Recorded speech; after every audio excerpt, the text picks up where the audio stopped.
Hello friends, welcome to my video. इस video में हम साइंस का 200 प्लस एमसीक्यू का पार्ट 2 कराने जा रहे हैं। पार्ट 1 का लिंक आपको डिस्क्रिप्शन में मिल जाएगा। और इस वीडियो में मेनली फिजिक्स का मोशंस एंड न्यूटन्स लॉ के बेसिस में क्वेश्चंस कराएंगे। बहुत इंपॉर्टेंट क्वेश्चंस कराएंगे डिटेल्स के साथ। देखिए, पहला क्वेश्चन क्या बोला है, in whose principle rockets work.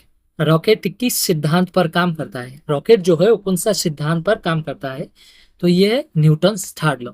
तो आंसर तो आपका ऐसे इस तरह याद नहीं रहेगा। न्यूटन्स थर्ड लॉ क्या है वो जानते हैं। तो न्यूटन्स का मेनली 3 लॉ है, first law, second law, third law. तो तीनों लॉ के बारे में जानते हैं पहले। देखिए, पहले न्यूटन का फर्स्ट लॉ। तो फर्स्ट लॉ ऑफ मोशंस क्या है, everybody remains at the state of rest और state of motions until an external force is applied. जब तक कोई बाहरी बॉल नहीं लगाया जाता तब तक हर कोई आराम की स्थिति या गति की स्थिति में रहता है। इसका मतलब क्या है, मतलब जैसे इस बॉल को दिख रहा है, अगर ये रेस्ट का पोजीशन में है, स्थिर है, रेस्ट का पोजीशन में, अगर इसके ऊपर कोई बाह्यिक बॉल प्रयोग नहीं किया गया, ठीक है, कोई आपका धक्का उक्का नहीं लगाया गया, बॉल प्रयोग नहीं किया गया, तो ये स्थिर में ही रहेगा। ओके।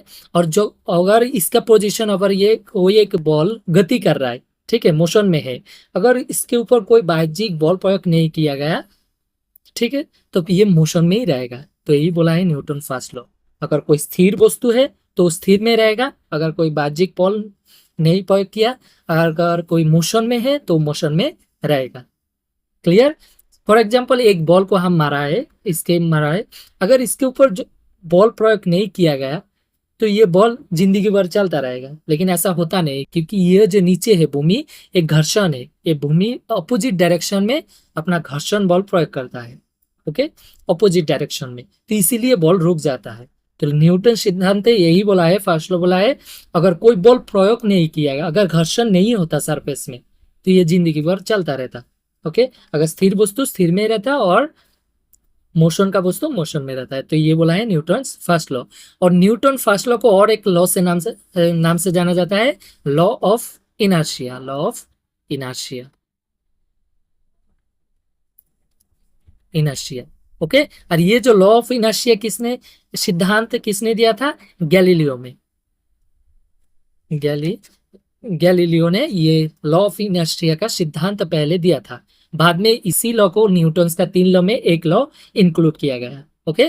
नेक्स्ट देखिए, न्यूटन का जो सेकेंड लॉ, वो सेकेंड लॉ क्या बोला है, rate of change of momentum of an object is proportional to the applied force. Okay, proportional to the applied force. किसी वस्तु के संवेग में परिवर्तन की दर लगाई गया बल के समानुपात होता है। यही सेकेंड लॉ। अब समझिए क्या है सेकेंड लॉ। कोई भी एक वस्तु है, सपोज एक बॉल है, इसके ऊपर एक बॉल प्रयोग किया गया है एफ। ओके, तो ये बॉल का मोशन हुआ, मूवमेंट हुआ, यह चला गया, तो बॉल का तो एक भर है एम। ओके, पहले इसका जो वेलोसिटी था वो यू, प्रारंभिक वेलोसिटी हम लोग जो बोलते हैं इनिशियल में, वो इनिशियल वेलोसिटी, बाद में वो जाके भी फाइनल वेलोसिटी भी हुआ, तो भर तो सेम ही रहेगा। तो मोमेंटम क्या चीज है, देखिए, मोमेंटम होता है भर इंटू वेलोसिटी। जैसे भर क्या है, एम इंटू वेलोसिटी यू, ये है मोमेंटम। कोई भी वस्तु का मोमेंटम होता है उसका भर इंटू वेलोसिटी। ओके, ये होता है मोमेंटम। तो पहला मोमेंटम क्या है, एम यू। सेकेंड मोमेंटम क्या है, एम बी। तो इसमें बोला है rate of change of momentum, मतलब मोमेंटम का कितना परिवर्तन हुआ, जो चेंज हुआ।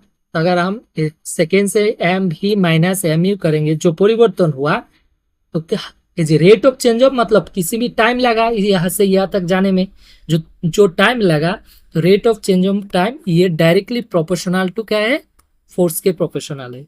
ये न्यूटन सेकेंड लॉ बोला है। ओके, जो rate of change of momentum वो डायरेक्टली प्रोपोर्शनल टू फोर्स।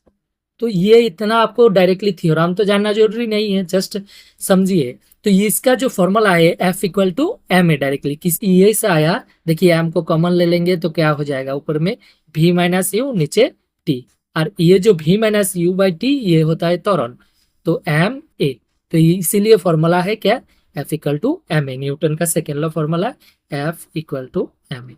और ये बहुत इंपॉर्टेंट आपके लिए, क्योंकि इसी से बहुत क्वेश्चन आता है एग्जाम में। ओके, इसमें एफ क्या है, फोर्स, और एम क्या है, मास ऑफ द बॉडी, कोई भी वस्तु का भर, और ये क्या है, एक्सेलरेशन या त्वरण। ओके, नेक्स्ट देखिए न्यूटन्स का थर्ड लॉ क्या बोला है, third law of motions, for every actions there is an equal and opposite reactions. प्रत्येक क्रिया की समान एवं विपरीत प्रतिक्रिया होता है, जो भी क्रिया होता है उसका समान एंड ऑपोजिट प्रतिक्रिया होता है। फॉर एग्जाम्पल देखिए, एक व्यक्ति, ये एक नौका है, नौका से सामने जाम कर रहा है, तो सामने की तरफ जाएगा, ये व्यक्ति जो है सामने की तरफ जाएगा, लेकिन इसका ऑपोजिट में एक रिएक्शन होता है, ये बोट भी पीछे की तरफ जाएगा, तो इसको बोलते हैं न्यूटन थर्ड लॉ। ओके, जैसे इस रॉकेट को अगर नीचे में देखिए, रॉकेट किस तरह काम करता है, रॉकेट के जब ईंधन जलाया जाता है तो नीचे गैस प्रोड्यूस होता है, तो गैस नीचे की तरफ एक्शन होता है, मतलब नीचे की तरफ आता है, तो ऑपोजिट डायरेक्शन में भी एक रिएक्शन होता है, इसीलिए रॉकेट को ऊपर की तरफ ठेलता है। ओके, तो इसीलिए रॉकेट ऊपर की तरफ चला जाता है। तो ये कौन सा सिद्धांत काम कर रहा है, न्यूटन का थर्ड लॉ। तो पहले जो क्वेश्चन था वही था, in which principle rocket work, कौन सा प्रिंसिपल, ये न्यूटन थर्ड लॉ। अब देखिए नेक्स्ट क्वेश्चन, नेक्स्ट क्वेश्चन क्या बोला है, Newton first law of motion is also known as, Newton की गति की प्रथम नियम को इस नाम से भी जाना जाता है, जो फर्स्ट लॉ है, और कौन सा नाम से जाना जाता है, हम बोला भी है कौन सा law, law of inertia. Okay, और नेक्स्ट क्वेश्चन देखिए, who gave law of inertia, ये जो लॉ ऑफ इनर्शिया वो किसे, लॉ ऑफ इनर्शिया का सिद्धांत वो किसने दिया है, वो है गैलीलियो, ऑप्शन भूल गया, गैलीलियो, ये गैलीलियो ने लॉ ऑफ इनर्शिया का सिद्धांत दिया फर्स्ट टाइम। इसके बाद इसका जो लॉ ऑफ इनर्शिया और न्यूटन फर्स्ट लॉ सेम ही है, वो फर्स्ट लॉ में इंक्लूड कर दिया गया।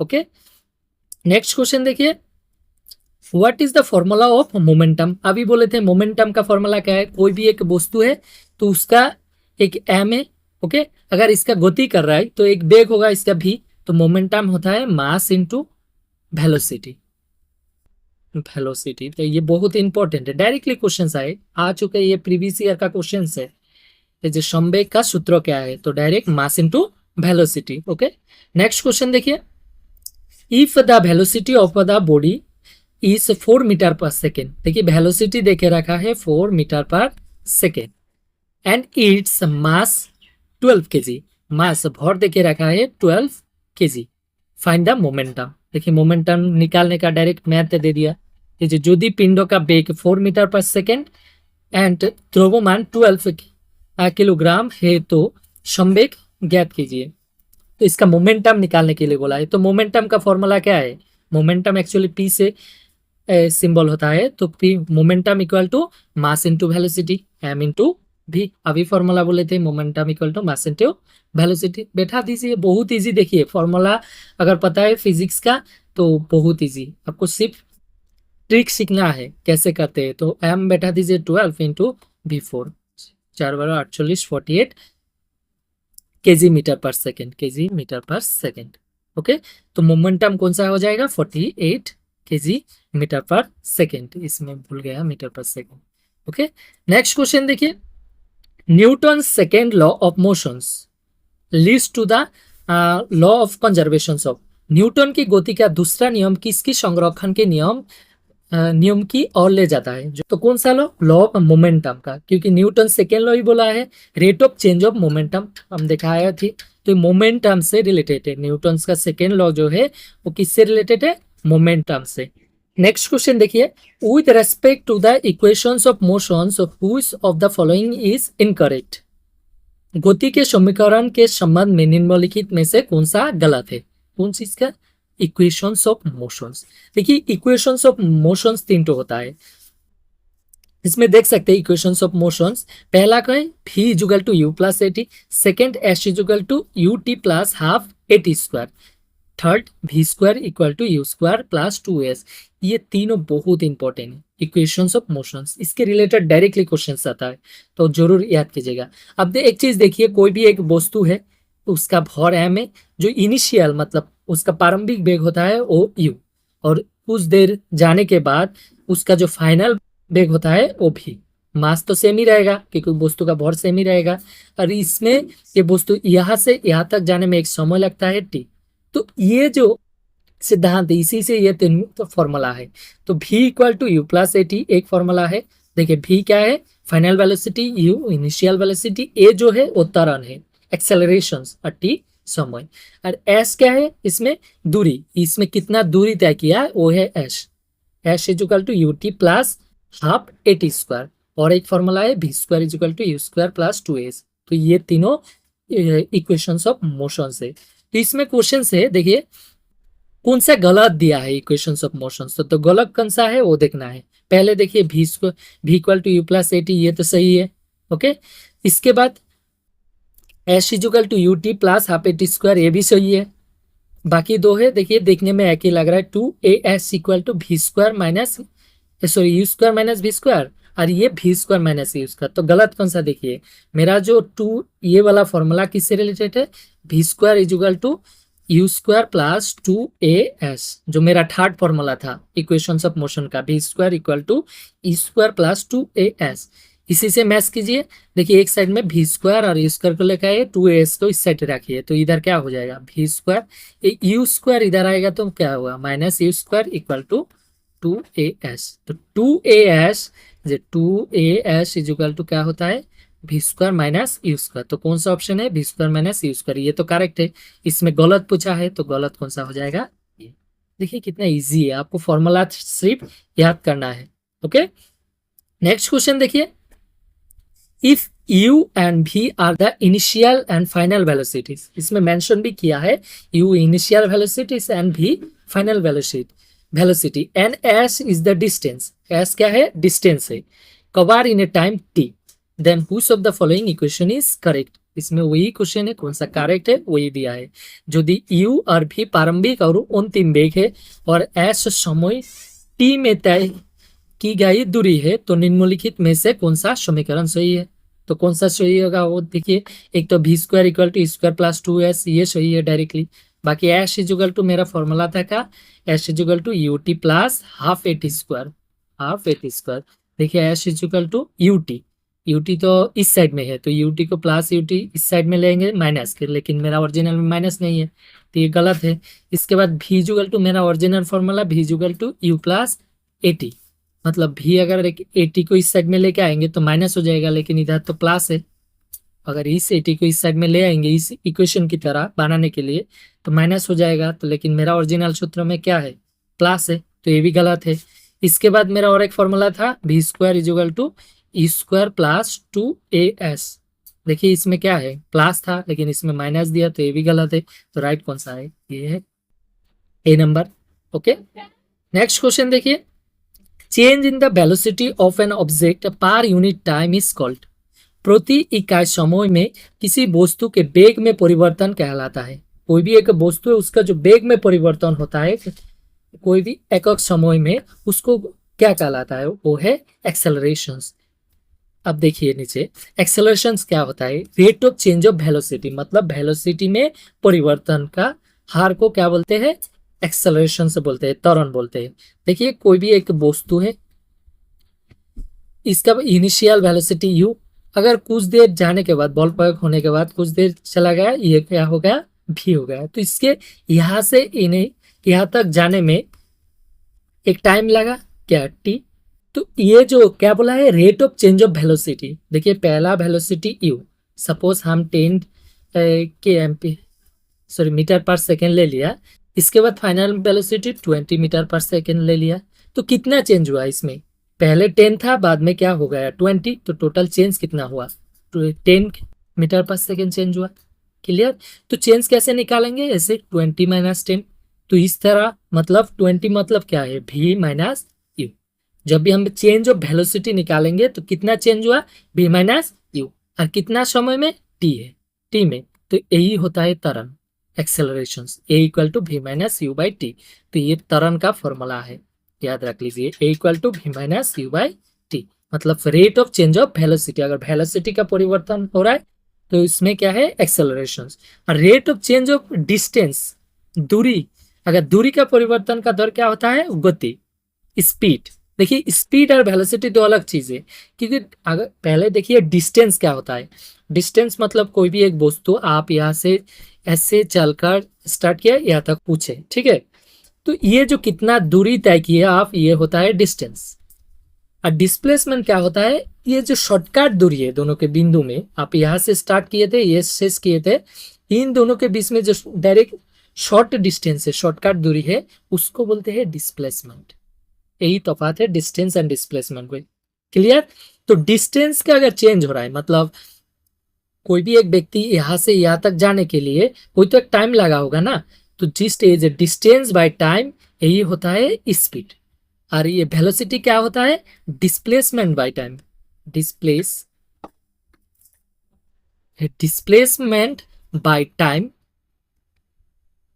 ये होता है वेलोसिटी। क्लियर? सेम ही चीज है, स्पीड होता है डिस्टेंस में, अगर डिस्टेंस बाय टाइम करेंगे तो वो होता है स्पीड। ओके, और वेलोसिटी होता है डिस्प्लेसमेंट बाय टाइम। क्या चीज डिस्प्लेसमेंट, जो शॉर्टेस्ट डिस्टेंस होता है दो बिंदु का, वो है डिस्प्लेसमेंट। और डिस्टेंस होता है ओरिजिनल जो दूरी, ये ओरिजिनल डिस्टेंस नहीं है। ओके, तो स्पीड वेलोसिटी ये समझ में, स्पीड होता है rate of change of distance, velocity होता है rate of change of displacement, और एक्सेलरेशन होता है rate of change of velocity. तो ऊपर क्वेश्चन क्या चीज पूछा है, the change in the velocity of an object. अगर वेलोसिटी क्या चेंज हो रहा है पर यूनिट टाइम में, तो कौन चीज है, वो है एक्सेलरेशन, त्वरण।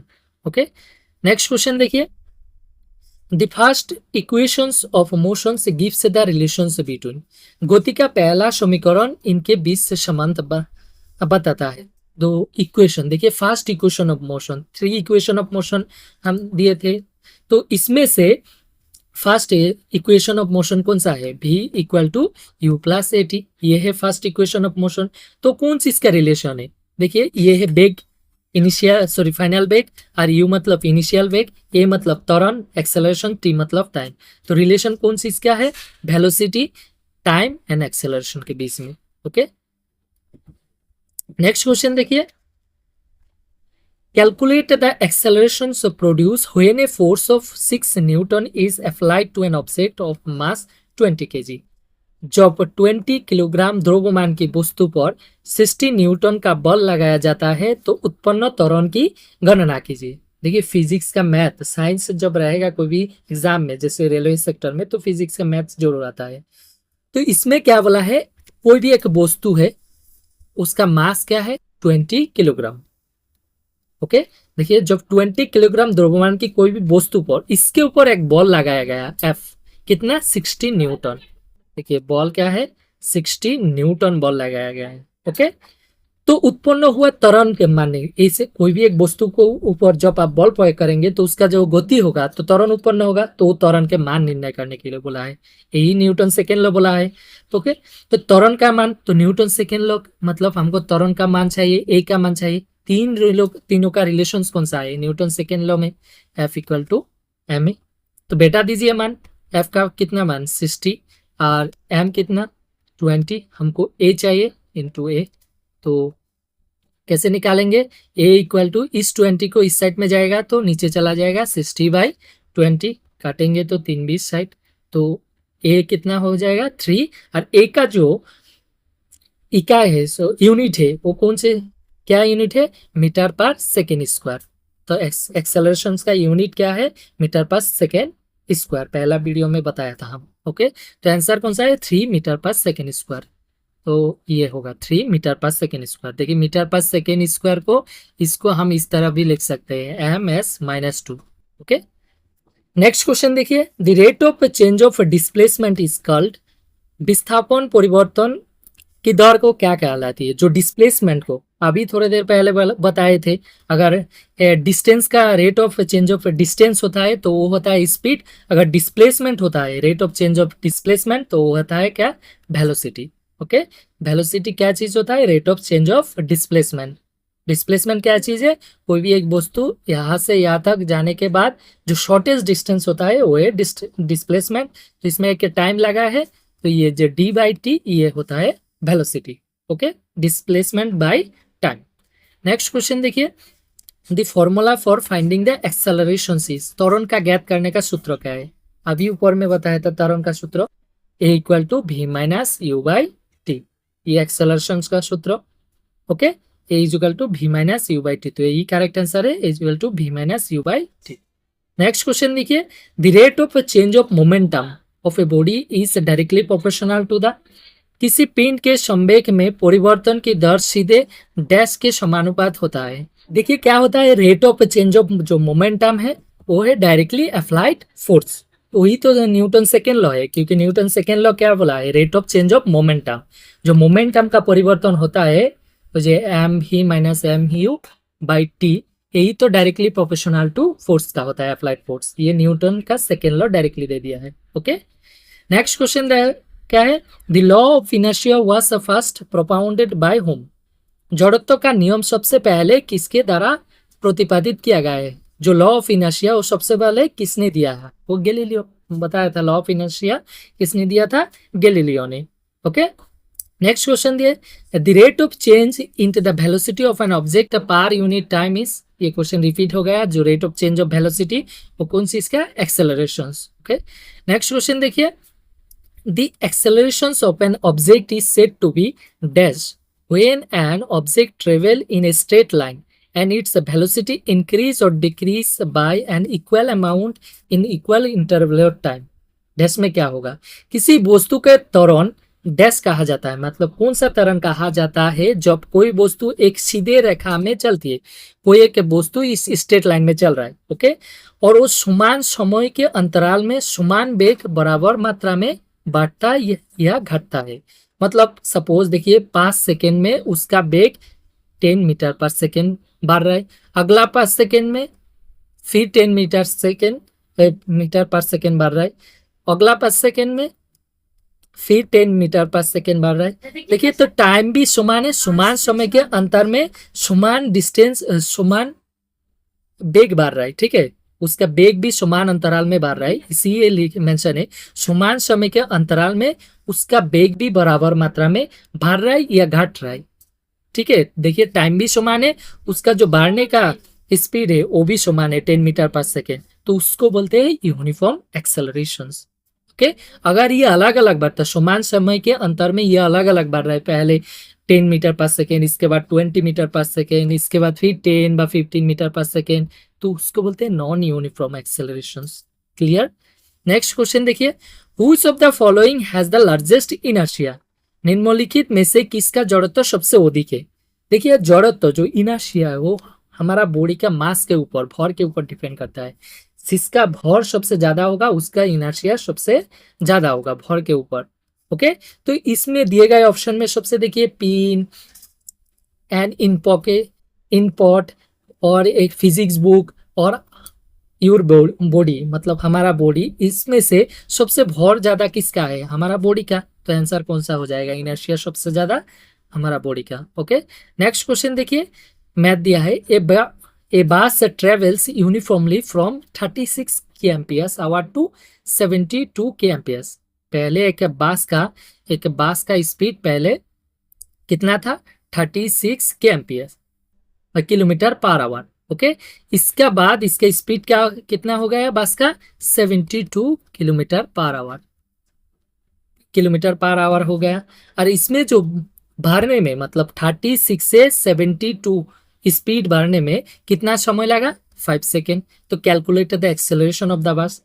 तो नॉर्मली देखिए आपको जो ऐसा यूनिट होता है वो मीटर पर सेकेंड होता है वेग का, लेकिन इसमें क्या दिया है, किलोमीटर पर आवर, तो इसको आपको मीटर पर सेकेंड में बनाना है। तो कैसे बनाएंगे, कोई भी आपको वेग का किलोमीटर पर आवर से मीटर पर सेकेंड बनाने के लिए आपको 5/18 मल्टीप्लिकेशन करना है। ओके, तो मीटर पर सेकेंड में हो जाएगा। तो 18 से इसको काटेंगे कितना, 2 बार, 5 दूगुने 10, मतलब फिर 10 मीटर पर सेकेंड। तो पहले जो वेग है वो 10 मीटर पर सेकेंड। सेकेंड वाला क्या होगा, 72 है, 72 को मीटर पर सेकेंड में 5/18 मल्टीप्लाई करेंगे, ये इससे 4 बार कटेगा, 4 18 72, ये 4 50 20, मतलब 20 मीटर पर सेकेंड। तो पहला 10 था, इसके बाद क्या हो गया 20, तो समय कितना लगा, 5 सेकेंड। ओके, तो हमको क्या निकालने के बोला है, find the calculate the acceleration. तो एक्सेलरेशन का फॉर्मूला क्या है, a equal to v minus you by t, बैठा दीजिए मान, v क्या है 20 माइनस ए यू क्या है 10, इसके बाद टी का तो 5।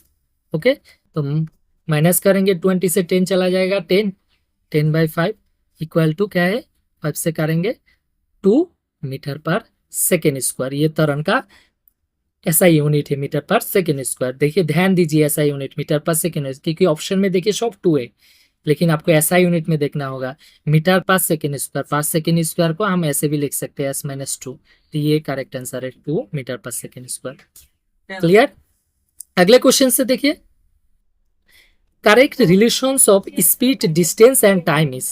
देख गति, दूरी और समय का सही संबंध क्या है। अभी बोले थे जब भी कोई भी वस्तु कितना डिस्टेंस ट्रेवल किया है कितना टाइम में, वो क्या होता है, स्पीड होता है। डिस्टेंस अगर डिस्प्लेसमेंट होता तो वेलोसिटी होता। तो s is equal to d by T. तो कौन सा ऑप्शन है, s is equal to d by T.